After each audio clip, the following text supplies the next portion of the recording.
This is not a love story. If you're in search of a love story, this isn't the one.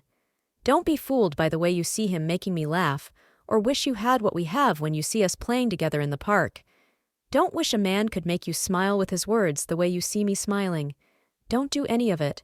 Don't fall in love because it will only hurt you. This is not a love story, but it does begin with a boy and a girl.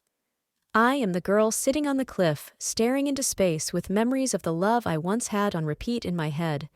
And the boy, he's probably somewhere trying to find another woman to deceive into falling in love with his perfect smile and rosy lips. His name was Dylan. When I was 12, he was the most annoying kid I knew. Loud, stubborn, and always in trouble, which I found satisfying. I was a quiet kid, and Dylan, with his angelic face, perfect hair, athletic build, and sinister smile aimed at me, irritated me immensely. I hated how he threw rolled-up paper at me in class and always avoided punishment. He was too pretty for his own good and used it to his advantage. When I was 16, he still was the most annoying kid I had ever known, but in a way that was so attractive, I had to feign anger when he pulled one of his silly pranks on me. I also still hated him, but I had gotten so used to being his crumpled paper target that when I wasn't in his range, I wished I was. You could call it Stockholm Syndrome, but it happened. One beautiful morning in my junior year of high school, during Mr. Benson's British history class, I felt the crumbled paper hit the back of my head. I had had enough, and I knew that Mr. Benson wasn't one to fall for Dylan's pretty face and perfect white teeth, so I reacted. "Dylan, could you grow up already?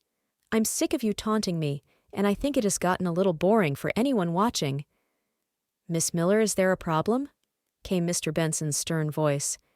"Dylan keeps throwing these crumbled papers at me." I held up the most recent one as evidence. "Is this true, Mr. Campbell?" "Not at all, sir. It seems our school's brightest student might be a little delusional." "Delusional? I'm surprised your slow brain could even think up a word like that. And I'm surprised you don't already know you're not as smart as to be walking around school like you're the queen of nerds. Oh, and I'm surprised you don't know you're not as good-looking or as athletic enough to parade yourself around school as the king of jocks." "Enough!" Mr. Benson shouted loud enough to get the class, which had been thrown into a frenzy during our exchange, back under control. "Detention! Both of you!" And that was how I, Frankie Miller, got into detention for the first time in my life. I hated detention, and I hated it even more because I had to do it with Dylan Campbell. And again, he threw one crumbled piece of rolled-up paper at me. I turned to glare at him, and he mouthed, "Open it." I was skeptical, and while I was still glaring at him, I opened it. "I'm sorry." That was what the letter read. I raised my eyes to meet his, and he shot me the cutest puppy dog eyes that will give a golden retriever puppy a run for its money, and while I became a pile of mush on the inside, I shot him one last glare and turned back to my desk. I felt another piece of paper thrown at me, and I ignored it. By the time detention ended, I packed up my bags and left immediately, wanting to put as much distance as I could between me and Dylan.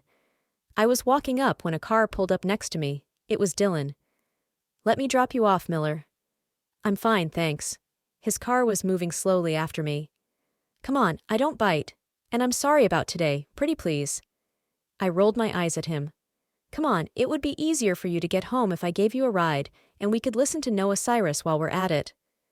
That stopped me in my tracks and made me stare at him, wondering how he knew I liked Noah Cyrus. That also softened my heart and made me enter his car. As promised, he played Noah Cyrus's songs starting with July, but on a low volume, so we could still hear each other while we conversed. The conversation felt easy and lighthearted, and I was surprised by how easily I laughed with him. Sometimes we sang along to the song that was playing and joked about how horrible his singing was. It was only when we got to my stop that I realized that I hadn't given him my address or pointed him in any direction. "I live just by the next block," he said, like that was supposed to explain why exactly he knew my house. "Hey, you were right about what you said earlier, about me being a slow brain. I'm actually failing English, and I need your help. Can you help me?" He shot me those puppy dog eyes. "I'll think about it." And I did.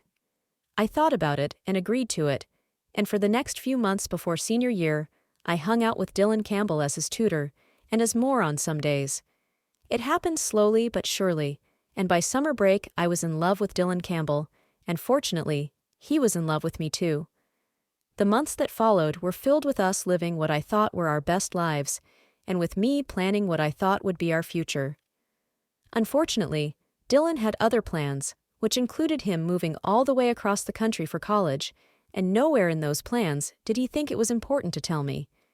That hurt me, and when I talked to him about it, he said he knew I would want to fly all the way to be with him, and he couldn't let me do that. "You don't get to decide what I can or cannot do with my life," I yelled at him with tears in my eyes. "Frankie, I'm doing this for you. I want you to pursue your dreams at MIT. I can't let you give that up. And because you were so sure that my life revolved around you, you didn't think it was worth telling me? I'm sorry." "No, you don't get to be sorry. You freaking don't. All this while hanging out together, going on movie dates, skiing, all the time we spent together over the summer, and you didn't mention it once. You betrayed me and betrayed my emotions, and I wish I never fell in love with you in the first place. I wish I ignored that rolled-up paper that day in Mr. Benson's class. I wish I never got into your car. I wish I never agreed to be your tutor. I wish I never met you." "You don't mean that?"